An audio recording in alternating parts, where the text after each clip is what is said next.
Welcome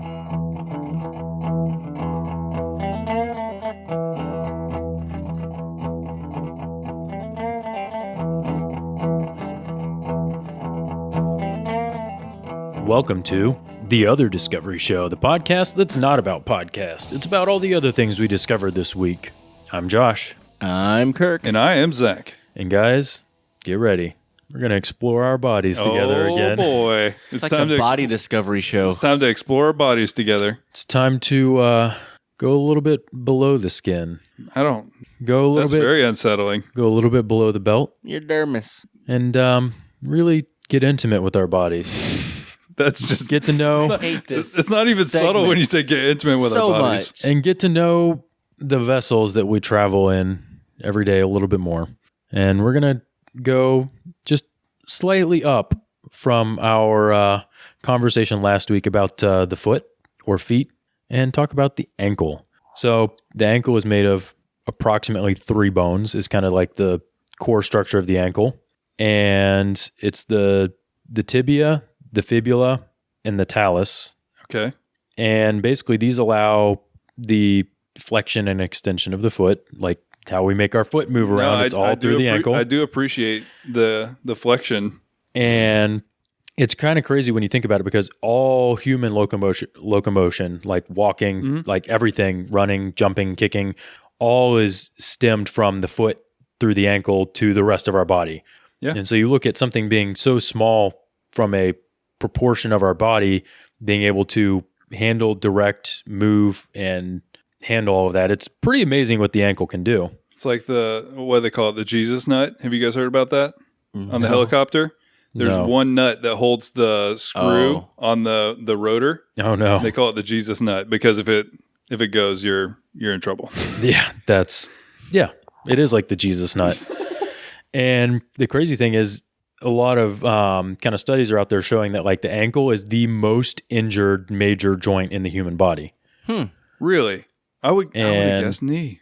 But maybe it's just notoriously bias. wobbly, and it's when the outside of your foot rolls. I've rolled my ankle so many times. It's when the outside of your foot rolls underneath is the major way that way that people hurt their ankle. Because if you roll it the other way, that muscle on the inside of your leg is much stronger. So it's typically when it's sprained, I've done that so many it's the times. outside rolling underneath. Okay.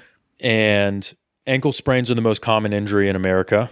2 million injuries every year, or 20% of all sports injuries in the United States. 20% is serious. Yeah, that's much more than I was expecting. Here's the crazy thing is not all of these sprains are sports related because you think like walking around, tripping on stairs, that kind of stuff. But like not all of it is that.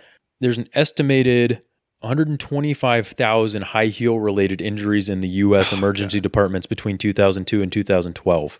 I believe that. In 2011 alone, I don't know how they walk in those things. In 2011 alone, there were reported 19,000 injuries from high heels. So is that what I'm picking up from this? High heels are the real danger here. It seemed very dangerous. So also they say basically never walk off an ankle sprain. If you sprain your ankle, you shouldn't try and just walk it off because that can make things much worse. I sprained my ankle really bad once, and I tried to do that, and it hurt for like a month and a half. I did get, I think they called it tendonitis after getting x-rays, and it was not the Achilles, it was the one that comes around the side. Right. So like goes over your ankle. Yep. It was a really rough month.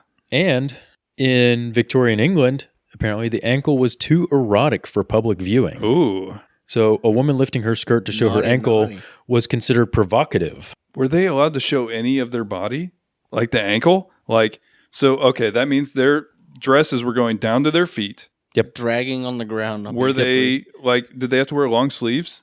I mean, there's no way you know this, but yeah, I'm just curious because it seems like, okay, that's serious.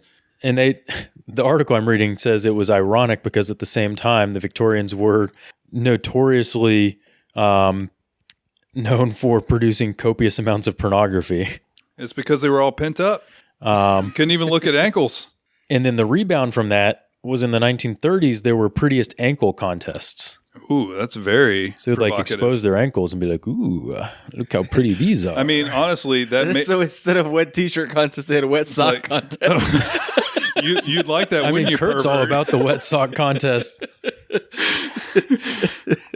I walked into that one, didn't I? Yeah, you did. I rolled my ankle into that one. Yep. Have you seen the GIF or the video of the woman doing the runway walk? And she starts flopping so Her hard. ankles are just going back and forth. Like she It looks steps so off painful. one, like on like her right foot, and it like flops like completely under her. So she overcorrects and tries to flop back on the left foot.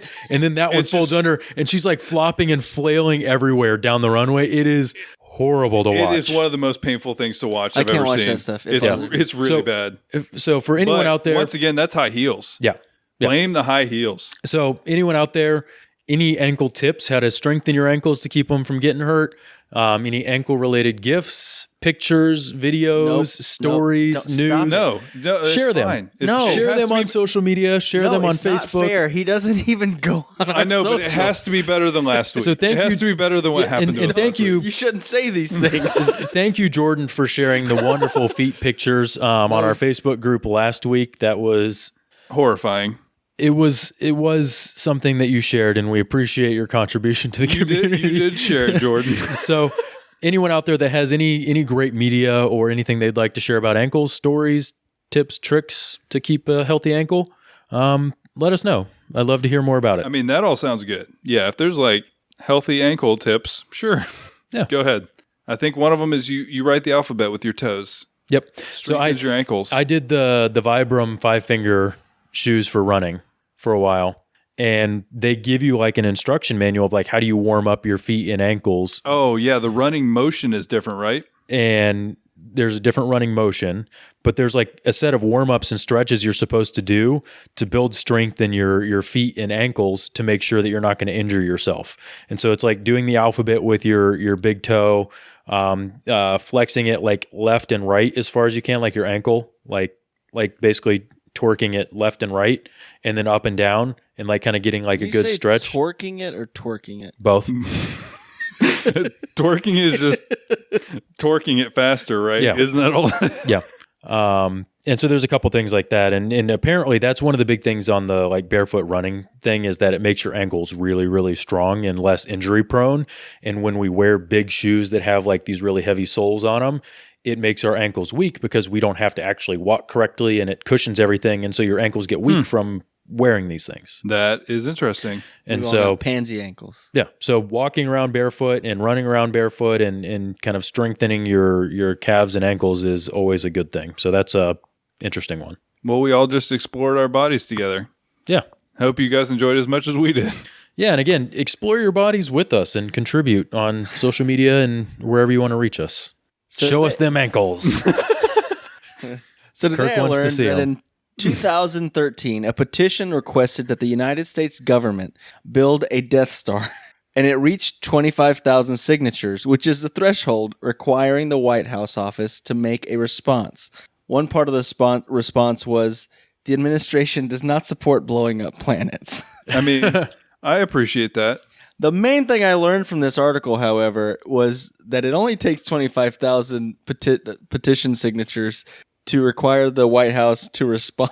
Yeah. So, whoever we that need to figure out what our cause will be and send it to Congress. Oh, that is a good thought. Because yeah, that's not a crazy amount. That is something that's very doable. That's what I'm saying. So what's something that the people need? Ankle awareness. Ankle Awareness Day. It seems like something that would be easy to get like a National Voter Day so that there's a national holiday. They've on the done day that elections are. in states. I think California, maybe Washington. There's a couple of states that have mandatory PTO for voting. I mean, forget PTO, national holiday Yeah. for the day that everybody should go vote. You don't have to pay for a national holiday. Mandatory PTO means you still get paid instead of not paying your that's true. employees That to go is vote. better. So maybe something better. Mandatory PTO to go vote. Yeah, mandatory PTO would be good. Yeah, if you can make it so that they not only have to let you off of work, they have to You pay still have to as get well. paid for it. And it's like you don't have to take the whole day off. Take a couple of hours during Yeah. the middle of the day. Like you can go during your work day Yeah, and half day. vote. Half day. Yeah. Give them 4 or 5 hours of PTO. That's fine. Yep. That seems doable. And then everybody can go vote and be a part of democracy. Yeah, I think we could maybe get that passed. Who knows, though? If you guys have other petitions you think that we should push up to the White House, let us know. I'm Let us know. curious. Yeah, we'll unsuccessfully do it. I'm kind of scared of what some of the petitions could be. There's a chance of that where it's going to be something weird. Because also, I think that you could get 25,000 people to sign up for something weird. That's not a whole lot of people. That's what especially with the internet now, that's not very much. No. So I discovered Socialist ice cream this week. Once again, from Atlas Obscura. Amazing website. If you guys don't ever check it out, you should. Amazing stuff on there. They have several different sections. You get a scoop. You get a scoop. You get a scoop. Everybody gets a scoop. No, that is not what this is talking about. You have to scoop. You have to scoop. No, that also not what this is talking about. So in the 60s, Fidel Castro was rising to power. He was going through kind of he had to kind of like take power in Cuba, but he came to America. And he came and he went to an ice cream shop. And he's like, that is amazing. And he kind of saw it as a very quintessentially American thing. And so he went back to Cuba and he loved ice cream. He apparently became like obsessed with it, but he was still young and he was going through the revolutionary stage. And someone named Cecilia Sanchez sent him an ice cream cake. And that was apparently the beginnings of a very interesting relationship because they wanted so much to form an ice cream place just to spite America. They wanted to set up a Cuban ice cream parlor just to prove like, hey, we don't need you because embargoes came online and things, we tried to shut down their entire economy. And they were like, you know what, just forget all that because the embargo went in 1962. And so they got cut off from our dairy market. Mm-hmm. And so they were like, you know what? We're going to prove to America that we don't need them to have amazing ice cream. And so this is kind of obviously the downside of somebody who's quote unquote too powerful is he was just like, we're going to do this anyways. So they ended up establishing an ice cream place. They told him to design something that could serve 1,000 people at one time. And so not only did they do this, it is still in operation today. There is an ice cream parlor in Cuba that can deal with 1,000 people at one time. And throughout this time, not only did he try so hard, and first of all, I think Cecilia is incredible at making ice cream because it apparently is amazing, but the embargo still went into place. And Fidel Castro was like, well, forget that. We're going to have our own cows. But apparently Cuba is not a good place to have cows. I didn't realize that was an environmental thing, but there is a certain environment that cows are better in, and it is not Cuba. And so he tried to bring in cows. The kinds we had didn't work very well. They weren't producing very much. He went through this whole I'm going to breed certain kinds of cows that are specific to Cuba. All of this for ice cream? Yes, all of this for ice cream just to spite us. And it's honestly, can't knock the hustle. That's dedication to just trying to piss us off. That guy hated us so bad. What could you say? But Celia Sanchez, she built this whole thing. And throughout this whole time, he was trying to find a cow that could produce dairy for Cuba so that they could just have their own separate ingredients without the help from America. And she made really good ice cream even during times when they couldn't get it. So he kept trying. They were doing this weird breeding program to try and find certain breeds of cows that could live there and produce well. He got one that worked well and he was like, oh, this is the one. And he kept it in he had Secret Service people around it. You just don't mess with this cow. This is our special cow. The sacred cow. Yeah, but they weren't able to get that on large scale. Sacred cow of Cuba. have massive dairy production. And so it just never worked out. And so throughout all of this, Celia Sanchez was still making ice cream with whatever she could get. She was working through it and just trying to make whatever she could. And in the end, this place is open today. You can go there today and get ice cream. And he was never able to get to the place where he had a Cuba milk infrastructure. But it's just interesting because it's one of those things where you see there's a lot of political stuff that they didn't have control over. But now there is a giant ice cream parlor in Cuba that was specifically designed to spite us and say like, hey, we don't need you to make ice cream. And it still can serve a ridiculous amount of people. It was designed. They wanted to just, it was a spectacle was the whole point of it. And They're like making a statement. yeah. Okay. So even today, the most popular order is what they call an ensalada, which is like a salad, right? In Spanish. Yeah. A 5-scoop sundae. And the last quote on this article is, and in a very Castro move, it's common to order 3. So I don't know who can eat 15 scoops of ice cream. That's hardcore. But 5 scoops of ice cream is a lot of scoops of ice cream. I can't. Yeah, I can. 2 is like, I'm pushing it. Yeah. But I just thought it was interesting and It's awesome in a weird way. yeah, it's kind of quirky because I realized It's awesome in like a super stubborn way. No, Like, but- this dude was Yeah. super stubborn, but no, still, but I can appreciate it, and also I can appreciate. Honestly, his vision for it was kind of weird. Okay, we need to have 1,000 people be able to get ice cream. Okay, but Celia Sanchez, was just there grinding. You know, she was there.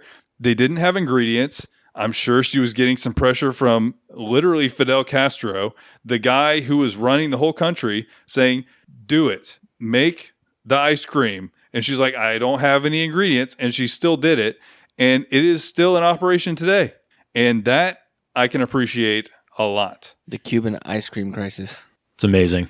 And the things that can be accomplished when the human spirit is driven to do something that is found as a necessity Yeah. or inspired to I do think it got there. Yeah. It's just wild. And so I'm going to talk to you guys about eggs real quick. Sure, let's hear it. So Let's talk about eggs. I've been eating omelets in the morning for breakfast, and it's Can we amazingly can we get some detail? What kind of omelets are you eating? either like egg and cheddar, or I've made some with mushrooms, but that's pretty much it. Like nothing fancy. So it's All of mainly that sounds eggs. like nightmare fuel to me. It's mainly eggs. And it's, Zach's favorite is a mushroom cheese I feel like omelet. nobody understands me, and that's okay. An omelet is just a flat scrambled egg. I'm cool with it. But I like some veggies in there and like some meat. You know, I like to like break it up. I don't just want like an egg pancake. yeah. And so Do you flip it over, like fold it over? wait, itself yeah, or are no? you good at making omelets now? Yeah. I can never get the fold. I can never get the fold right. It only Yeah, folds like a quarter of the way, and then the other pieces. No, my expose omelet ends and up being makes like me a angry. scramble, I guess you'd Yeah. call it, where it's just like, oh, just forget this. And I just Yeah. like, Yeah, It's so it's just not like- an omelet. It's just scrambled yeah, eggs. it's just Yeah, scrambled yeah. eggs with stuff, other in, stuff. with Yeah. stuff in it, with Yeah. good stuff in it. Which And is you- fine. It's basically the same. The key difference is with an omelet is that you get it so that basically the inside is a little bit less cooked, so it's like creamier on the inside.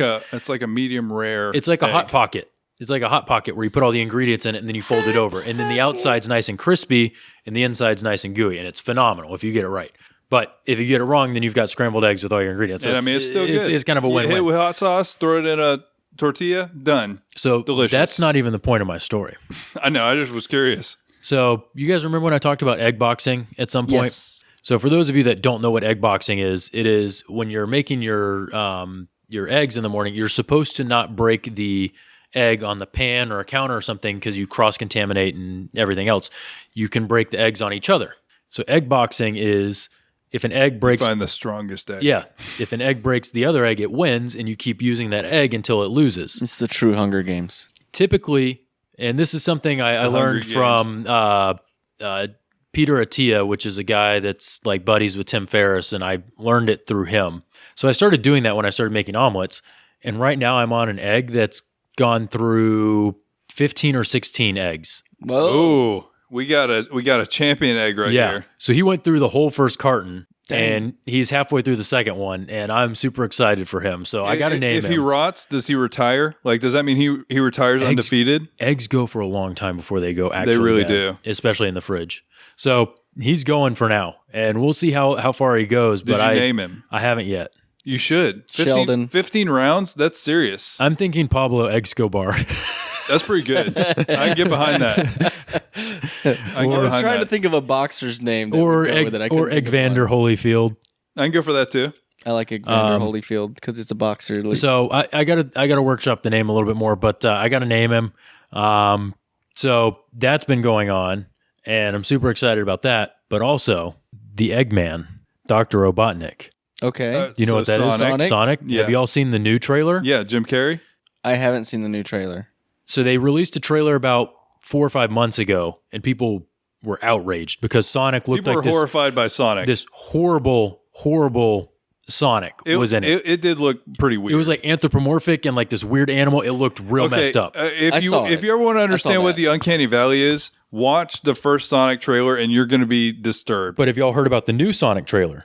I've seen the new Sonic. I haven't watched the new trailer. They completely redid the CGI on Sonic. I love how they did that. So it looks like it actually Smart looks like move. Sonic No, now. it is. That's what I'm and saying. it looks way better. And I'm actually excited for the movie now instead of terrified by the horrific thing that they made. The only way I can describe that is Uncanny Valley because it did feel weird to look at that thing. It was the face, right? That was the main thing that was weird. Yeah, And the hands. face. Yeah, and the hands were not good either. But the teeth, the face, It was all messed up. It was horrifying. it was So they redid it, and it messed looks up. much more cartoony, and it's so much better. But that movie looks actually really good. it's It's Chris got James- Pratt, Who is right? Eggman? No, it's James Marsden. Is Sonic? No. Oh, Chris Pratt may be Sonic. I think he's Sonic. James Marsden is the actor with Sonic throughout it, and then Jim Carrey is Dr. Robotnik / the Eggman. It's going to be good.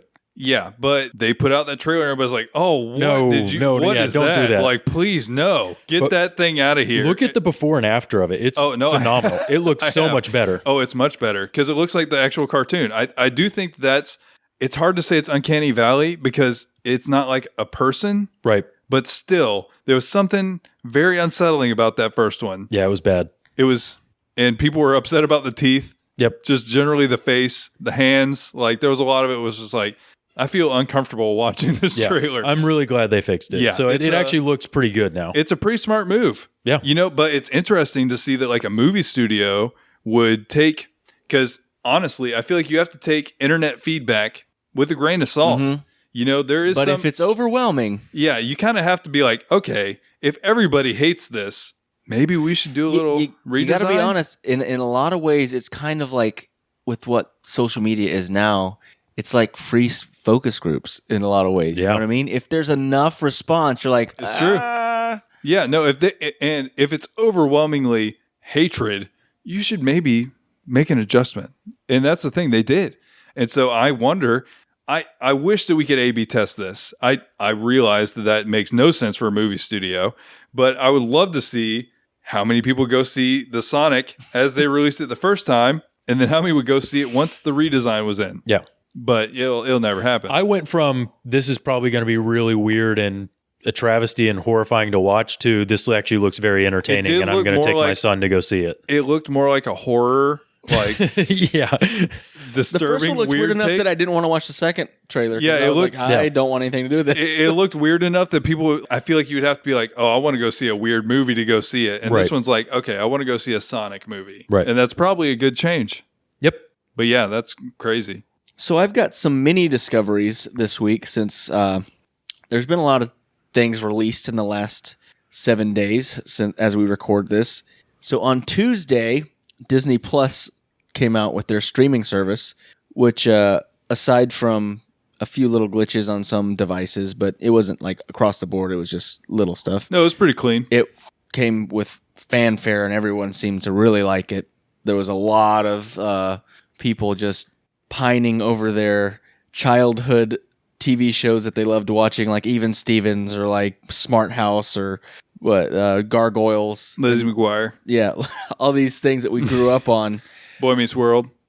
And I was wondering if you guys had watched very much. I watched the documentary about Disney, of course, but it's a series. Of course. It's a series of documentaries. I watched The Mandalorian with you. Yeah, we watched The Mandalorian. Is it which- good? The new I've heard episode, it's real Pretty good. The new episode came out today, so I'll wait. The first one was a setup. I'm waiting for. Honestly, I have a hard time judging a show by the pilot. Is it kid friendly? Yes. Yeah, I watched it. It was with fine. my Yeah, you son. can watch with Jude. You're good. Great. My son loved it. It's all good. But it's Jude actually came home from school today and he said, "Hey, I heard there's a new Star Wars show on Disney Plus. My friend recommended it to me. Can we watch it? I was like, You're good. I know, but I just thought it was hilarious that he came home. He's like, hey, I heard this thing's out there. We should watch it. Like, it's just That him. is pretty funny. No, and you should, because honestly, I'm hoping that Pedro Pascal is like in it more. You know, I feel like that's my problem. He's the Mandalorian. Yeah. The Viper from Game of Thrones. And he's a great actor, but you can't act with a helmet on. You can only act I mean, so did far. you see Dread? I did. Phenomenal. It's pretty good. He has a half helmet. And it's also not a It's not really an acting movie. It's not an acting. It's not an acting driven movie. I feel like Dread was a great movie, but it wasn't acting focused. And this could be, because Pedro Pascal's good. He's really good. He was really good as the Viper. And so I'd love to see him kind of lean into it. And I think that's kind of part of it, because they're like, do you take your helmet off? You know, it seems like something there's a little bit of foreshadowing on like he will at some point take his helmet off and be like a person. But it's a pretty cool show. They have a lot of lore stuff that was pretty cool. I mean, I think they picked one of the best tertiary characters to build a lore around. I mean, it's not Boba Fett, but it's his, his, I guess. Well, the thing is, it's like a culture. It's culture. It's there like we go. an entire culture. And that's the thing. They build on the culture. Jon Favreau wrote it. So it seems like it's something that he honed in on. It's like, let's build the culture of the Mandalorians. And there is some. And it's cool how he's kind of developed what it is. So and also it's pretty cool. The bounty hunter whole like side story that was never really explored. Yeah. And I mean, his handler is Apollo Creed. So there's that. It's good so far, at least. It's not his actual name. I mean, his name's Carl Weathers. Yeah. It could tank. I mean, I'm stoked about it. I'm really excited to watch it. So, what else did I watch so far? So I watched that. I watched the Disney. Did you guys have a favorite Disney movie when you were kids? I remember at least, and I mean, we watched. Are you talking about like Disney original movies? Yes, like OG, like animation. Because I remember for a fact, I watched The Little Mermaid a lot. I was gonna say, there was a point where I liked The Little Mermaid so much that my dad was worried about me. No, and I mean, I watched all of them. I watched Beauty and the Beast and The Great Mouse Detective. We had every single one of those Disney movies on VHS. Yeah. We had just like a closet full of them. Yeah, the two that I remember really sticking out to me in my childhood were Lion King, because I remember seeing it in theaters, definitely, and weeping. It scarred me bad. When Mufasa dies. Spoiler alert! Sorry, guys. Spoiler alert for anybody who hasn't seen Lion King. And that and Aladdin were my two absolute favorites. Aladdin all day. I can show you the world. Like one of the best. Something that's kind of funny is because of how long Disney's been around, and because of just kind of the culture when they started making media, they've had to put kind of disclaimers in front of some of their stuff, being like, some of our depictions might be a little insensitive nowadays, but you have to take it in context to when it was on written. What? Well, think about like Peter Pan. The Indians in Peter Pan are extremely it's not good. Yeah, they're talking about like good. What was it, Steamboat Willie or whatever? Like what was the first one? Song of the South. Song of the South. No, Song of the South. They won't even put that one like on. Song of the South. I bet is not even on Disney Plus. No, it's not. And it people are trying to get it on there, but I don't think that they will. Get out of here! Like, they're never going to do it. It's hard to even find a version of that to watch. But like, there's like Tom Sawyer interpretations and stuff like that they have, just because that's Old West stuff that they used to do. But I mean, that's just. I mean, it is what it is, right? But it's. I thought that was interesting that they've had to put their disclaimers because they've been around for so long. I was just curious if there's anything that's on there currently that they had to have like disclaimers on. And I mean, it makes sense on Peter Pan. I hadn't even I hadn't thought, like, I watched that movie too. I hadn't thought of that scene literally 20 years. Yeah. 20 plus years. I can't remember ever watching Peter Pan maybe more than like once. Like, I know I've watched it, but Hook, that movie I have watched a lot. I love that movie. Oh, Hook is amazing. Is real good. Yeah. There's a song on Peter Pan called Why is the Red Man Red? Ooh. Yeah. It's not very good. Yeah, I did not remember that. Yeah. When I was a kid, I think I was in like 5th grade, I got really into watching Grease. Whenever I came home from school, I'd watch Grease. And then at some point, Mom watched with me and she's like, I'm taking this away from you. We've talked about this before. If you guys don't know how bad Grease is, just look up the lyrics to Grease Lightning. I was going to do that for a like lip sync battle at work. And I started looking at the lyrics. I was like, nope, can't do this one. It's not good. It is much more sexual than you would think it was. Yeah.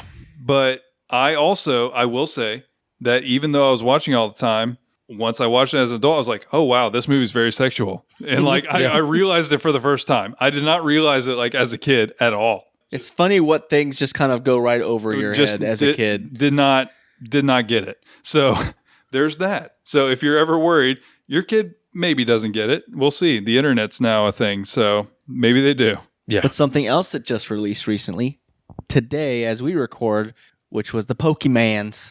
The new Pokemon came out, and it's good. I like it. It's fun. I got it for my son, and by that I mean You got it for yourself and also are letting your son play. Yeah, there is a little bit of that. I justified it to my wife by saying I bought it for our son. Yeah.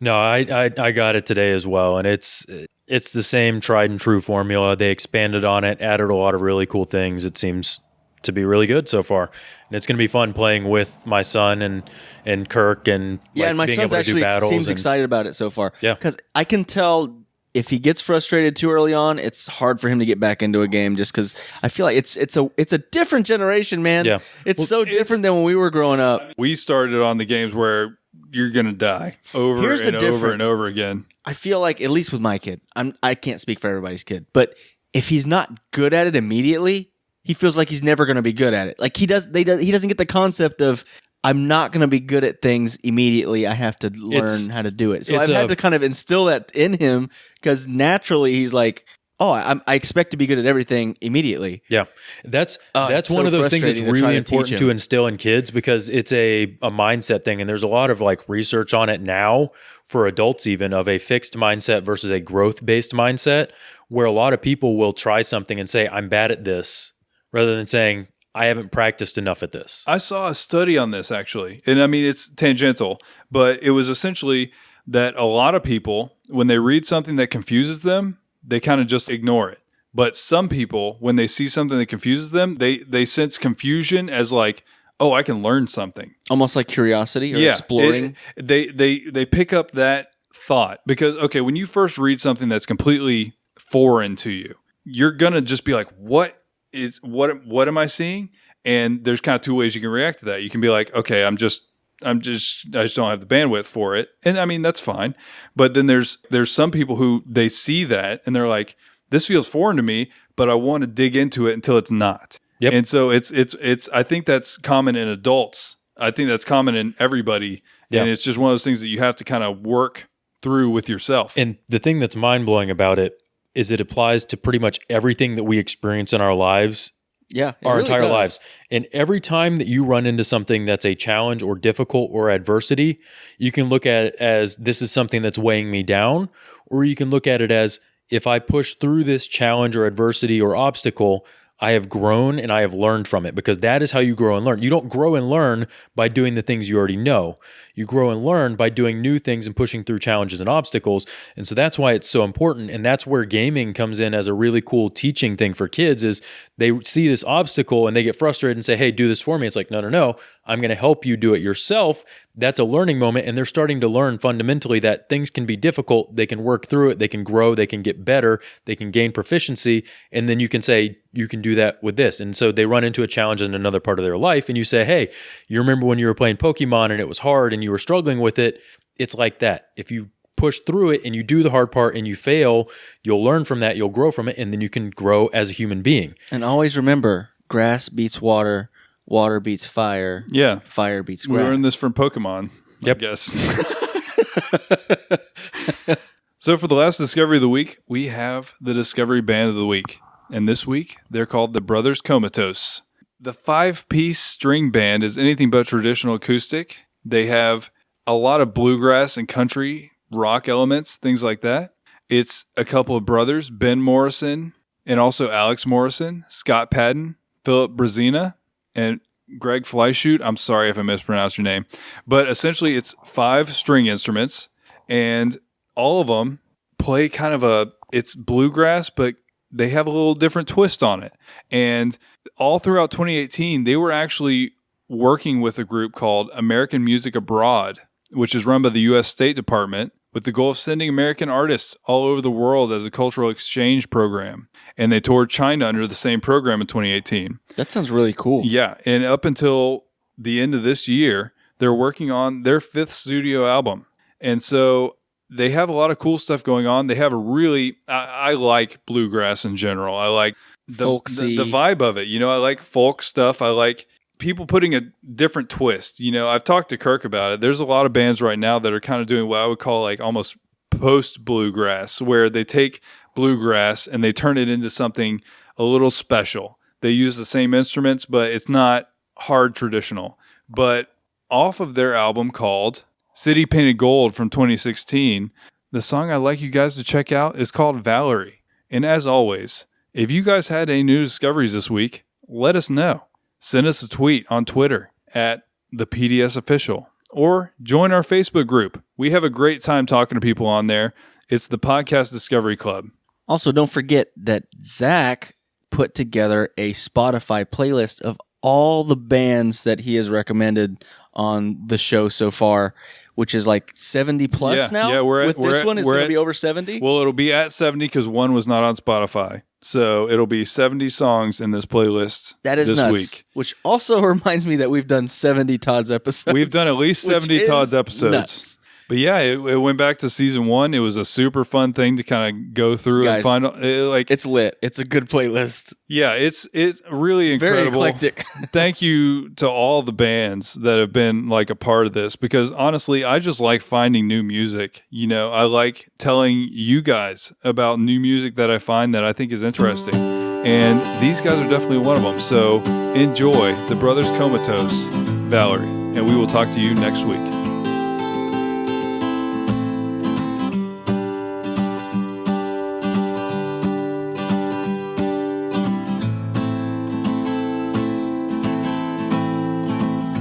Well, sometimes I go out by myself and I look across the water, and I think of all the things and what you're doing, and in my head I paint a picture. Since I come home, well, my body's been a mess. I miss your ginger hair and the way you like to dress. Won't you come on over? Stop making a fool out of me, and come on over, Valerie. Whoa, Valerie. Whoa, Valerie. Whoa, Valerie. Did you have to go to jail? Put your house up for sale? Did you get a good lawyer?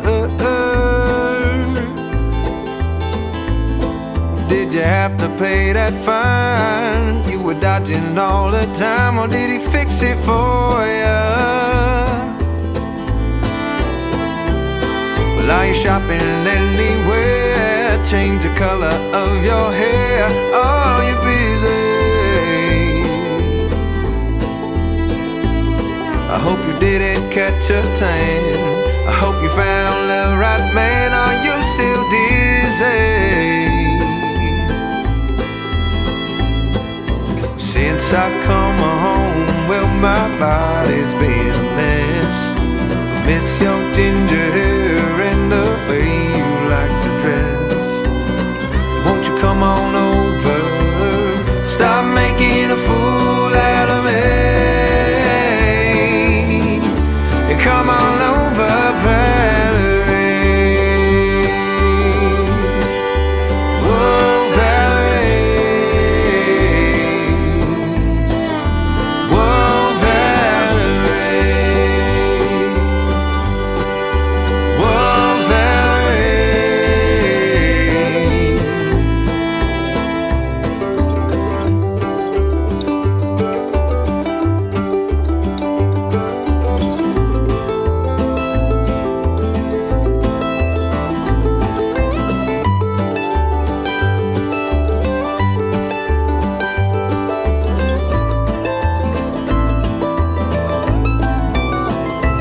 Well, sometimes I go out by myself and I look across the water, and I think of all the things and what you're doing, and in my head I paint a picture. Since I come home, well, my body's been a mess. I miss your ginger hair and the way you like to dress. Why don't you come on over? Stop making a fool out of me. Come on over, Valerie. Whoa, Valerie. Whoa, Valerie. Whoa, Valerie. Whoa, Valerie. Whoa, Valerie. Whoa, Valerie. Whoa, Valerie. Whoa, Valerie.